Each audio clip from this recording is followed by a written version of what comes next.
Good morning, one last time from Oasis. It is debarkation day. I'm gonna go down and get some breakfast. The main dining room breakfast opens at like 6:30. It's just about 6:20, but we have to be out of our rooms by 8. So let's go get breakfast so we can get out of our room. Sad.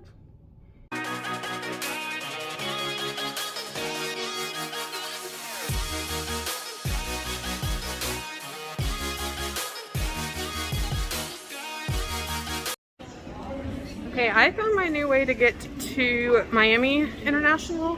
When you get off, there will be a guy like asking you what kind of transportation you need. And like I was headed towards the taxi, but he has like the chauffeur vans or whatever. And for $10 a person, they will bring you to Miami and drop you off right outside like your company's door. So much better, so much cheaper than taking the shuttle through the cruise line, and you don't have to walk 8 million miles. So note to self, look for the guys in the big like vans, and like black van is what I wore. So here is the baggage claim area for the new airport. They have escalators or elevators to get you down, because this is in the basement. And then you just kind of walk straight out like you do in a lot of other airports. So nice and handy. Hello and welcome back. As you can see, I'm back home. I really, really want to go back, especially because it's super cold here, or at least it feels that way now that back in the middle of Kansas City. But there is no snow, so that's a plus. But talking about Oasis of the Seas, debarkation, disembarkation, whatever side of the, I guess, debate you're on that, it was one of the smoothest clearing of the ships at the Port of Miami that I've been on.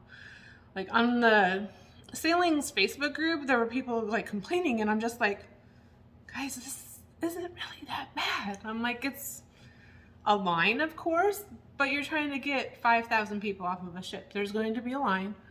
But no, it was really smooth.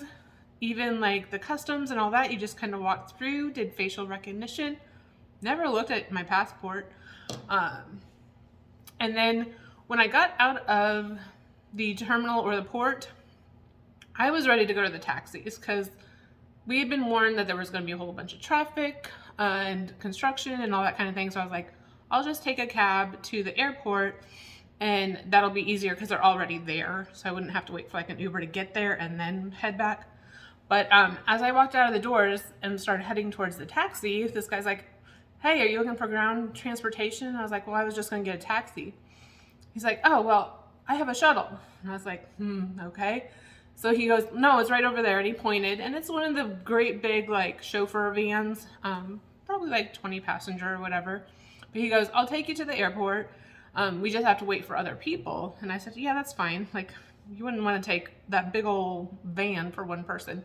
But he goes, I'll give it to you for $10 a person. And I was like, okay. So hopped in there, waited for it to fill up. It was only like 10 minutes maybe before it was all filled up, and dropped us right off on whatever like carrier you were at, so you didn't have to walk the whole airport like you do if you have the shuttle for the cruise line.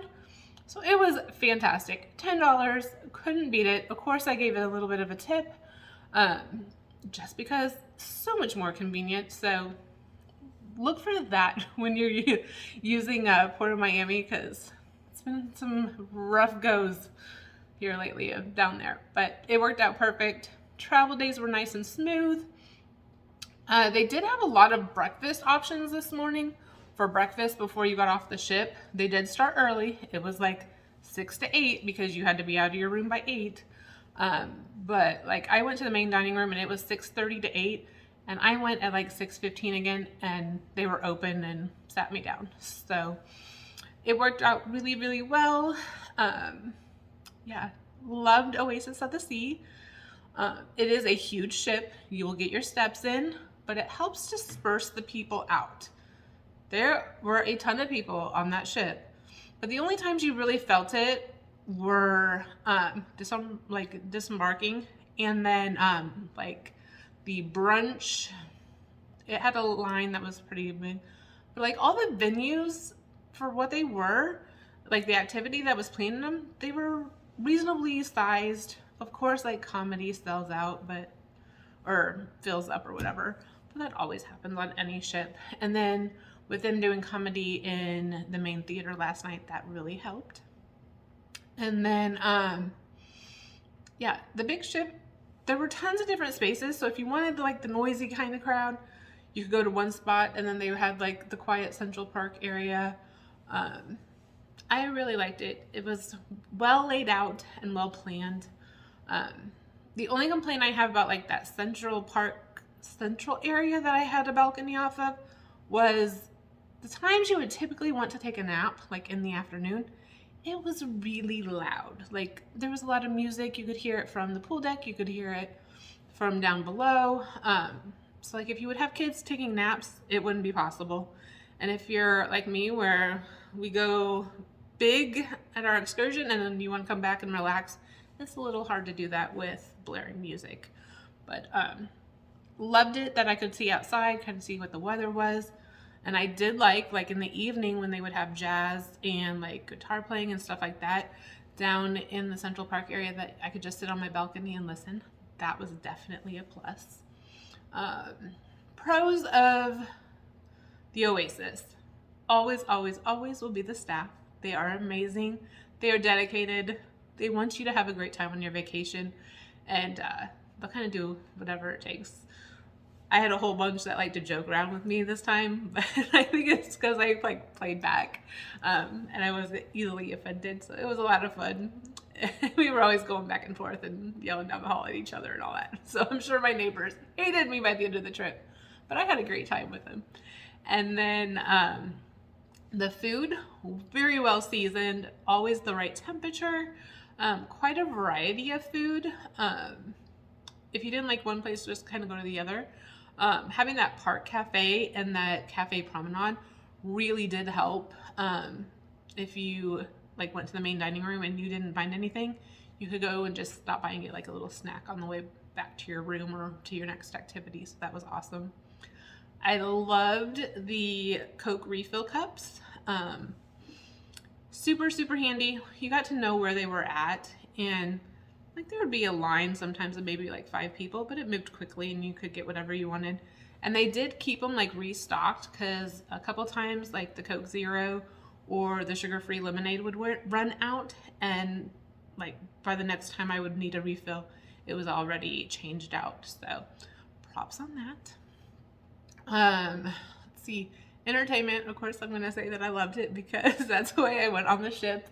Aqua 80 is great. Cats, for what it was very well done. Those performers were awesome. The ice skating show really was a lot of fun, especially that sand drawer on the light box. Oh my gosh, if you have a chance to see that, you have to go see that. It was amazing, and just how he did it. I went 2 or 3 nights and enjoyed it every time. So yeah, overall, great time on the ship. But of course, there were the negatives. I've already kind of talked about some of the negatives already. The number one for me, being on YouTube and wanting to upload as I go. Because usually what I do is I film during the day, make my video before I go to bed, and then when I'm sleeping, I upload it so that I have space on all of my devices for the next day and things like that. And because I probably would forget what goes on day to day. So not being able to upload nightly really torqued me off. Like, I will be honest. I really feel bad for the people who came on the ship thinking that they could work remotely. There were very, very few that were satisfied with like the speed and the upload capability and things like that. So social package, or just like for your social media, emails and stuff like that, okay, go ahead and get the lower tier, but don't waste your money on that high tier because it just doesn't work like it's supposed to. Let's see, the other downfall for me was the shore excursions. And I get that I have some circumstances that most people don't have. Totally get it. Totally get it. But when I show up 2 or 3 days before an excursion, because I have to check in to sign a waiver, and I sign the waiver, you say, oh yeah, you can go on it. Here's your ticket, all of this. And then I get to the thing and they're like, whoa, no, you can't go. Well, you just said 2 days ago that I could go.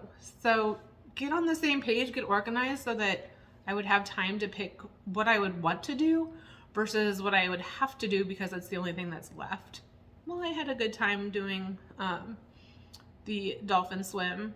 I much rather would have gone scuba diving because that's what I wanted to do. But I could have also chosen something else a little more exciting, I think, than dolphin swim, but I checked it off my list. I'm glad it worked out, but just the staff not being on the same page totally gets under my skin. And then, and especially when it happened again, when in Costa Maya, they just scheduled an excursion where you didn't even have enough time. And they said it was because of the whole like time difference, like confusion, because Costa Maya was an hour behind us because we stay on ship time.